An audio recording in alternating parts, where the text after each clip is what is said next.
in exile. Tarique Rahman, the leader of Bangladesh's largest party, has arrived back home to a rousing welcome. He is acting chairman of the Bangladesh Nationalist Party, the son of the former Prime Minister, Khaleda Zia, and is seen as a leading contender for the post of Prime Minister in upcoming elections in February. Well, with me is our global affairs correspondent, Anbarasan Ethirajan. Tell us more about him.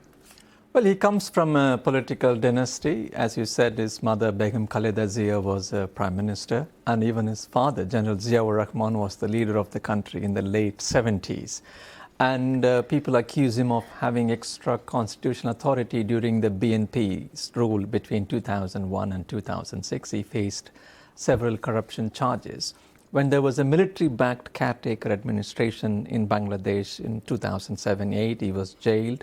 And when he came out on bail, then he went into exile. He came to London, and where he has been living for 17 years. And during the reign of Prime Minister Sheikh Hasina for the Awami League, there were several court judgments went against him, and that was one of the reasons why he could not go back.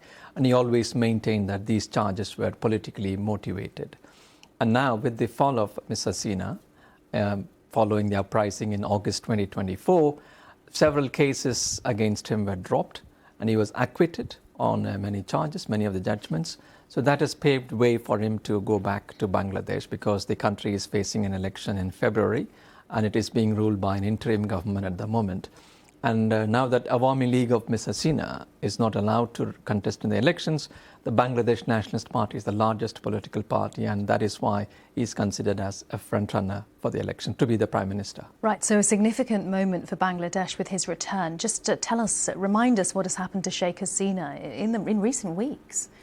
Now, the uprising forced her to flee Bangladesh, and she sought refuge in Delhi, in India. And she was always seen as someone very close to India during her 15-year rule. And she has been staying there since then. And Bangladesh has been asking Delhi to repatriate her, because to face the court cases, and also there was a verdict against her for crimes against humanity last month for the hundreds of deaths or killings that happened during the student-led uprising.